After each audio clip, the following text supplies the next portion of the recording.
आज की इस वीडियो में मैं आपको ये बैंक ऑफ बड़ौदा का KYC वाला जो फॉर्म है इसको भरने का पूरा कंप्लीट प्रोसेस बताने वाला हूँ। पूरा कंप्लीट फॉर्म भर के मैं आपको दिखाने वाला हूँ, तो वीडियो को एंड तक ज़रूर देखिएगा।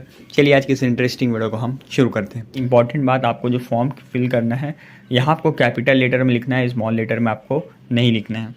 तो जैसा कि आप यहाँ देख सकते हैं सबसे ऊपर में यहाँ आपको क्या फिलअप डालना है, कस्टमर आईडी, जो कि आपको पासबुक में जो है वो देखने को मिल जाएगा। उसके बाद यहाँ अकाउंट का टाइप सेलेक्ट करना है। यहाँ आपका नॉर्मल अकाउंट है, माइनर अकाउंट है या फिर आधार OTP बेस्ड KYC है। तो मैक्सिमम सभी का नॉर्मल होता है, तो नॉर्मल सेलेक्ट करेंगे। अगर आपका 18 से कम साल है तो आप यहाँ माइनर जो ऑप्शन दिख रहा होगा इस पर आपको क्लिक कर देना है। उसके बाद यहाँ आपको कस्टमर का नेम डालने को बोला जाएगा। सेकंड में तो कस्टमर का नेम के आगे में आपको यहाँ प्रीफिक्स में मिस्टर या फिर मिसेस जो भी है वो लगाना है। यहाँ फर्स्ट नेम डालना है, उसके बाद यहाँ मिडिल नेम डालना है और यहाँ आपको लास्ट नेम डालना है। अगर आपका सिर्फ सिंगल नेम है, कुछ सिर्फ आपका नाम फॉर एग्जांपल है, जैसे कि मेरा नाम है MD इरफान अंसारी, तो यहाँ मैं फर्स्ट नेम में MD लिखूँगा, मिडिल नेम में इरफान लिखूँगा और लास्ट में जो है वो अंसारी लिख दूँगा। और अगर आपका सिर्फ नाम सिंगल नेम है तो यहाँ फर्स्ट नेम में डाल देंगे। और अगर आपका मान लीजिए फॉर एग्जांपल आपका नाम है MD इरफान, तो यहाँ फर्स्ट नेम में आप MD डालेंगे और यहाँ मिडिल नेम आप वैसे ही छोड़ देंगे और लास्ट में आप यहाँ इरफान डाल देंगे। और अगर आपका कोई मिडिल नेम है तो यहाँ आपको मिडिल में डालना है, नहीं तो आपको फर्स्ट नेम और लास्ट नेम जो है वो फिल कर देना है। सेम आपको यहाँ पास आपको फादर का नेम या फिर मदर का नेम या फिर अपने वाइफ का जो नेम होता है वो भी आपको यहाँ फिल करना है। उसके बाद यहाँ डेट ऑफ बर्थ डालेंगे, जेंडर में मेल या फिर फीमेल सेलेक्ट करेंगे। उसके बाद यहाँ आपके पास अगर पैन कार्ड है तो पैन कार्ड का नंबर डालना है, नहीं है तो यहाँ आपको फॉर्म 60 जो है वो आपको फिल करना होगा। जैसे कि आपको यहाँ देखने को मिल रहा होगा, जिसका पैन कार्ड नहीं रहता है वो अपना जो है फॉर्म 60 जो है वो फिल करते हैं। उसके बाद यहाँ आपको अपना ऑक्यूपेशन एंड इनकम सेलेक्ट करना है, यानी आप काम क्या करते हैं और आपका कितना जो है इनकम है, कितना आपका सैलरी है। तो यहाँ आपको ऑक्यूपेशन में कुछ ऑप्शन देखने को मिल रहा होगा, जिसमें सबसे पहला है सैलरीड, सेल्फ एम्प्लॉय, रिटायर्ड, ठीक है, स्टूडेंट, हाउसवाइफ एंड लास्ट में है पॉलिटिशियन। तो यहाँ अगर आप स्टूडेंट हो तो स्टूडेंट सेलेक्ट करेंगे, अगर आप हाउसवाइफ है तो आप हाउसवाइफ सेलेक्ट करेंगे, अगर आप सैलरीड है कहीं जॉब करते हैं तो आप सैलरीड सेलेक्ट करेंगे, अगर आपका खुद का कुछ काम है तो यहाँ आप सेल्फ एम्प्लॉय सेलेक्ट कर देंगे।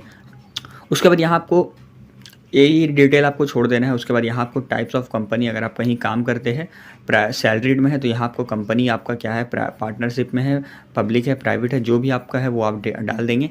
उसके बाद नीचे में यहाँ आपको सेल्फ एम्प्लॉयड प्रोफेशनल है, अगर आपको सेल्फ एम्प्लॉयड प्रोफेशनल है यानी अगर आप डॉक्टर है, IT कंसल्टेंट, लॉयर है तो आप यहाँ जो भी है उस बॉक्स को टिक करना है, नहीं तो आपको यहाँ से ऐसे ही छोड़ देना है।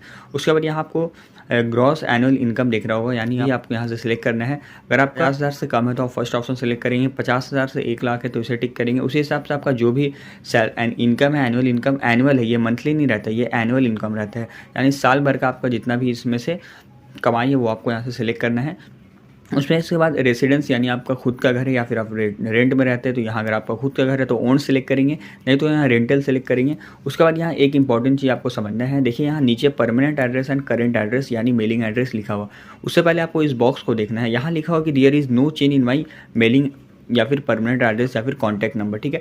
अगर आप अपना एड्रेस जो है वो अपडेट चेंज नहीं कराना चाहते हैं तो आपको इस बॉक्स को टिक करना है। और अगर आप अपने एड्रेस को चेंज कराना चाहते हैं तो यहाँ आपको सेकंड ऑप्शन को सिलेक्ट करना है।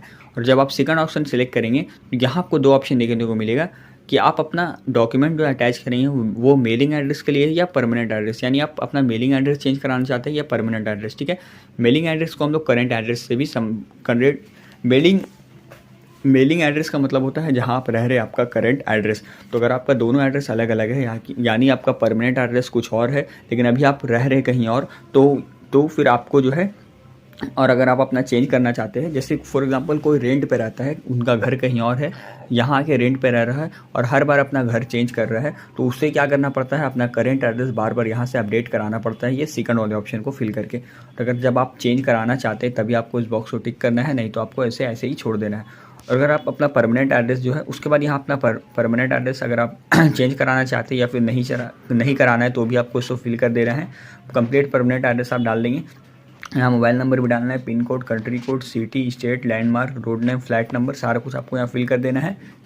उसके बाद नीचे लिखा हुआ mailing address and current address, अगर आपका परमानेंट एड्रेस से अलग है मेलिंग एड्रेस, यानी परमानेंट एड्रेस कुछ और है, रहते कहीं और है, तभी आपको इस डिटेल को फिल करना है, ये एरिया को, नहीं तो आपको इसे ऐसे ही छोड़ देना है, क्योंकि आपका परमानेंट एड्रेस जो है वही आपका करेंट एड्रेस है, यानी आपका रहते कहीं और है अभी और घर कहीं और है परमानेंट, तो ही आपको इस बॉक्स को फिल करना है, नहीं तो इसे ऐसे ही छोड़ देना है।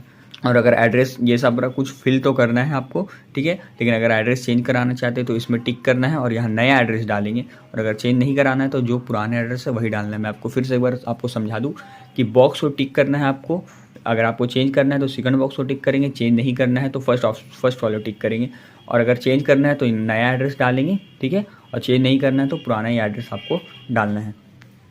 उसके बाद यहाँ आपको डिक्लेरेशन, यहाँ एक और चीज़ लिखा हुआ है कि अगर कोई बच्चा है 10 साल से नीचे का तो उसका जो केवाईसी होगा माइनर और गार्जियन जिनके साथ उसका अकाउंट खुला है, उसका गार्जियन का और उसका बच्चे का दोनों का केवाईसी होगा। नीचे डिक्लेरेशन में आपको अपना एड्रेस में आप जो भी एड्रेस के लिए जो भी प्रूफ देना चाहते हैं वो उसका नाम लिखेंगे। अगर आप आधार कार्ड देना चाहते हैं तो आपको यहाँ लिखना है, यहाँ पैन कार्ड का नंबर डालना। और अगर आपने फॉर्म 60 किया था तो इस बॉक्स को टिक करके फॉर्म 60 आपको भरना है। यहाँ प्लेस जो है वो प्लेस लिखना है, यानी आपको यहाँ सिटी लिख देना है, यहाँ डेट डालना है, यहाँ सिग्नेचर करना है। देखिए सिग्नेचर में लिखा हुआ है कि साइन आपको क्या करना है, सिर्फ ब्लैक इंक से ही करना है। उसके बाद यहाँ आपको अपना फ़ोटो लगा देना है। और ये सारा फॉर्म जो आप फिल करेंगे इसे आपको क्या करना है, कैपिटल लेटर में फिल करना है, स्मॉल में आपको नहीं फिल करना है। यहाँ यही सेम फॉर्म ऊपर में हिंदी में है, तो आपको इंग्लिश में मैंने बताया था, हिंदी में भी सेम प्रोसेस, आपको खाली ऑप्शन देखना है और आपको फिल करते चले जाना है। और अगर कहीं भी कोई भी प्रॉब्लम आता है तो कमेंट करके ज़रूर बताइएगा। आज के लिए बस इतना ही, मिलते हैं एक नई टॉपिक के साथ अगली वीडियो में। तब तक के लिए take care and bye bye.